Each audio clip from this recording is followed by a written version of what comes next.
केंद्रीय बजट 2026-27 अब बस कुछ ही दिनों में पेश किया जाएगा। वित्त मंत्री निर्मला सीतारमण 1 फरवरी 2026 को रविवार के दिन लोकसभा में इसे पेश करेंगी और इस बार का बजट बहुत सारी उम्मीदें लेकर आने वाला है। क्या सस्ता होगा, क्या महंगा होगा और किस सेक्टर को कितना बजट मिलने का अनुमान है, आज उसी पर चर्चा करेंगे। इस वीडियो में लास्ट तक बने रहिएगा। नमस्कार, मैं हूं आपके साथ ममता तिवारी और आप देख रहे हैं न्यूज़ 18 का डिजिटल प्लेटफॉर्म। देखिए, वित्त मंत्री निर्मला सीतारमण का ये नवा बजट है लगातार, जो स्वतंत्र भारत के इतिहास में एक बड़ा रिकॉर्ड है। इससे पहले मोरारजी देसाई ने सबसे अधिक 100 बार बजट पेश किया था, जिनमें से 8 पूर्ण बजट जबकि 2 अंतरिम बजट थे। सबसे खास बात यह है कि आजादी के बाद पहली बार कोई बजट रविवार को पेश हो रहा है, जो काफी ऐतिहासिक माना जा रहा है।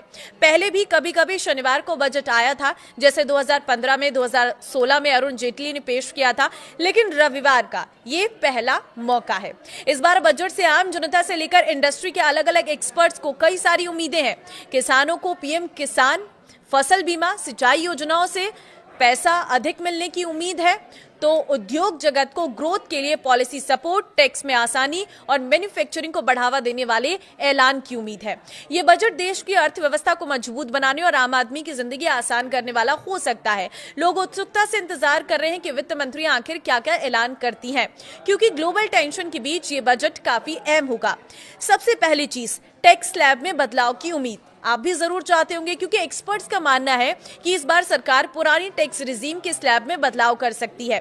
अभी तक ओल्ड रिजीम में टैक्स जो स्ट्रक्चर है जस का तस बना हुआ है, जबकि नई रिजीम को लगातार अट्रैक्टिव बनाया गया है। कंजप्शन बढ़ाने के मकसद से सरकार मिडिल इनकम ग्रुप को राहत देने पर फोकस कर सकती है। दूसरी चीज है, टीडीएस रेट्स कम होंगे, क्योंकि ये सवाल उठ रहा है। वर्तमान में अलग अलग ट्रांजैक्शंस पर कई टीडीएस रेट्स लागू हैं, जिससे टैक्स पेयर्स में कंफ्यूजन रहता है। बजट 2026 में सरकार टीडीएस रेट्स को सरल बनाते हुए इन्हें 2-3 स्लैब तक सीमित कर सकती है, जिससे जो कंफ्यूजन है वो बिल्कुल भी क्रिएट नहीं होगा और ये बहुत आसान हो जाएगा। तीसरी चीज जो है, ओल्ड रिजीम में स्टैंडर्ड डिडक्शन बढ़ सकता है। नई रिजीम में स्टैंडर्ड डिडक्शन 75,000 रुपए कर दिया गया है, जबकि पुरानी रिजीम में ये अभी भी 50,000 रुपए है। बढ़ती महंगाई को देखते हुए सरकार ओल्ड रिजीम में भी स्टैंडर्ड डिडक्शन बढ़ाने का ऐलान कर सकती है। चौथी चीज है, पति पत्नी के लिए जॉइंट टैक्सेशन। ICAI की सिफारिश पर सरकार पति पत्नी के लिए जॉइंट टैक्सेशन सिस्टम लाने पर विचार कर सकती है। इससे परिवार की कुल टैक्स लायबिलिटी कम होगी और टैक्स सिस्टम संतुलित बन सकता है। देखिए, पांचवी चीज है, LTCG टैक्स फ्री लिमिट में बढ़ोतरी। शेयर बाजार और म्यूचुअल फंड निवेशकों के लिए राहत की खबर आ सकती है। सरकार लॉन्ग टर्म कैपिटल गेन्स की टैक्स फ्री लिमिट को 1.25 लाख रुपए से बढ़ाकर 1.5 लाख रुपए कर सकती है। देखिए, बढ़ती महंगाई के बीच आम आदमी के लिए सबसे भारी बोझ घर और इलाज से जुड़ा खर्च माना जाता है।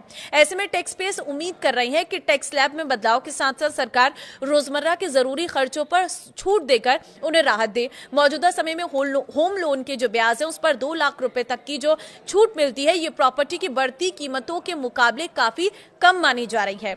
दूसरी चीज है कि बजट 2026 से मिडिल क्लास रोजगार से जुड़ी कई उम्मीदें लगाए बैठा है। उन्हें उम्मीद है कि सरकार बजट 2026 में रोजगार और स्किलिंग को प्राथमिकता देगी, जिससे नए रोजगार का सृजन होगा और मिडिल क्लास को इससे फायदा मिलेगा। रोजगार बढ़ने से घर में आमदनी बढ़ेगी। साथ ही अगर सरकार MSME लोन में युवाओं पर ध्यान देती है तो स्वरोजगार के कई नए रास्ते खुल सकते हैं। वरिष्ठ नागरिकों के लिए नई टैक्स स्कीम उतनी आकर्षक नहीं है। बुजुर्गों को स्वास्थ्य और इंश्योरेंस खर्चों पर राहत की जरूरत होती है। ऐसे में उन्हें मेडिकल खर्चों में सरकार की ओर से बड़ी राहत मिल सकती है। अगर ऐसा होता है तो बुजुर्गों को काफी फायदा होगा। उद्योग जगत का मानना है कि इस बार बजट में आर्टिफिशियल इंटेलिजेंस AI इंफ्रास्ट्रक्चर को प्राथमिकता मिलनी चाहिए। हैप्पीएस्ट माइंड्स के CEO के अनुसार भारत को केवल AI का उपभोक्ता नहीं बल्कि ग्लोबल लीडर बनने की दिशा में आगे बढ़ना चाहिए। इसके लिए स्वदेशी हार्डवेयर, डेटा सेंटर, स्टार्टअप्स को सपोर्ट, टैक्स इंसेंटिव्स और इसके साथ ही स्किलिंग प्रोग्राम की जरूरत है। बाजारों को भी बजट से उम्मीद है, क्योंकि निवेशकों को इनकम टैक्स में राहत करीब 11.512 लाख करोड़ के टैक्स खर्च और फिजिकल डेफिसिट को 4.4% के आसपास रखने की उम्मीद है। कुल मिलाकर बजट 2026 से यह अपेक्षा की जा रही है कि वो ग्रोथ, रोजगार और इनोवेशन तीनों को नई गति देगा। कई एक्सपर्ट्स का मानना है कि अगर बजट में एंट्री लेवल ईवी को टैक्स छूट, सब्सिडी और आसान फाइनेंसिंग के साथ शामिल किया गया तो ये देश के ईवी इकोसिस्टम के लिए गेम चेंजर साबित होगा। इससे घरेलू कंपनियों को उत्पादन बढ़ाने, नई तकनीक विकसित करने और रोजगार के नए अवसर बनाने का मौका मिलेगा। तो आपको क्या लगता है, इस बजट में क्या आना चाहिए जिससे आपको फायदा मिले? कमेंट में जरूर बताना, और अगर आप मेरी इस वीडियो से सहमत है तो इसे शेयर जरूर करना। नमस्कार।